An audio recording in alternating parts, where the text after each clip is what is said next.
Imagine what it felt like.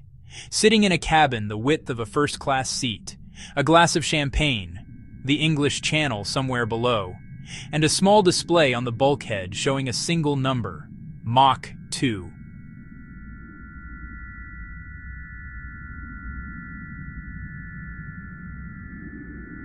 Twice the speed of sound, so fast that the airframe stretched by nearly a foot in flight, so fast that you crossed the Atlantic before the sun moved in the sky. Between 1976 and 2003, Concorde made over 50,000 flights.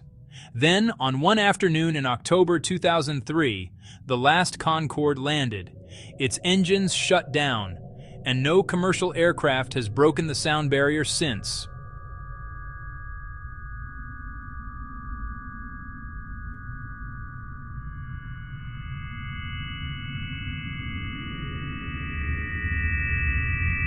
This is the story of how the most extraordinary commercial aircraft ever built was grounded, and why the people who killed it had been planning to do so for years before anyone noticed. In 1956, a British government committee set out one of the most ambitious engineering programs in peacetime history. The conclusion: supersonic commercial aviation was not only possible, it was inevitable. Britain intended to be first. The joint Anglo-French project, agreed by treaty in 1962, would consume 20 years and the equivalent of $12 billion in today's money.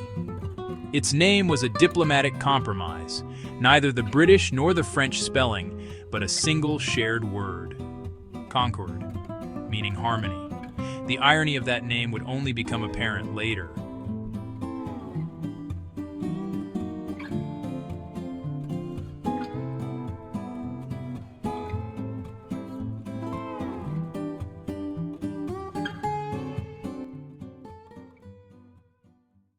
The engineering problems were not merely difficult.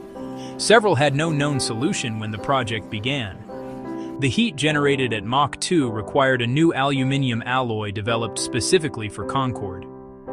The four Rolls-Royce Olympus engines produced 38,000 pounds of thrust each, the most powerful ever fitted to a commercial aircraft. The nose drooped on takeoff so pilots could see the runway over the enormous delta wing.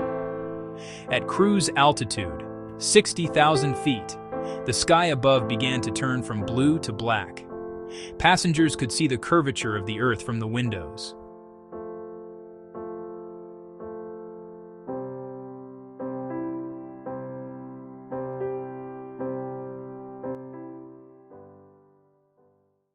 Two routes: London to New York, Paris to New York. A crossing that took 7 hours on a 747 took 3.5 on Concorde.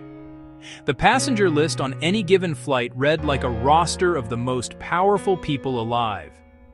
The ticket cost the equivalent of $5,000 today and was permanently sold out.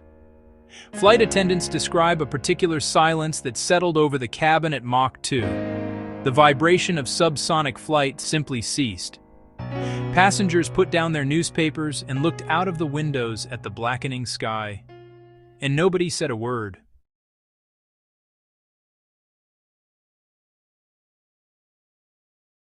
July 25, 2000, Air France Flight 4590, Paris-Charles de Gaulle, bound for New York, on board, 100 passengers and 9 crew.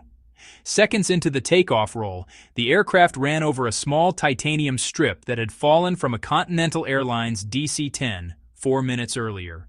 It punctured a tire. Rubber debris ruptured a fuel tank. Burning fuel poured from the wing. The aircraft reached 200 feet. The engines lost thrust. The nose fell. The crew had 90 seconds. Concorde struck a hotel in Gonesse. All 109 on board died, 4 on the ground.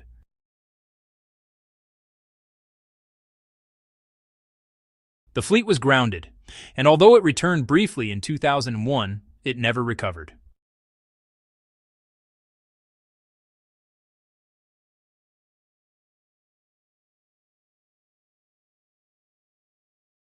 Here is what the aviation world learned only gradually. The accident at Gonesse did not kill Concorde.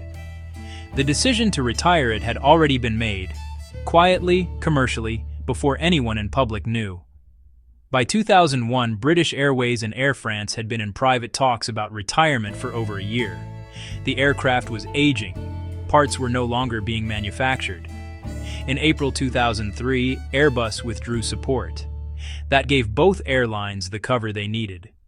On October 24, 2003, 3 Concordes landed at Heathrow within minutes of each other. The stairs were removed. No supersonic commercial aircraft has flown since. The most extraordinary commercial aircraft in history was grounded not by physics, not by engineering, not by the people who flew it. It was grounded by a spreadsheet and a decision made in rooms the public never saw. Next week, the day America nearly nuked Spain. That video is right here. Subscribe.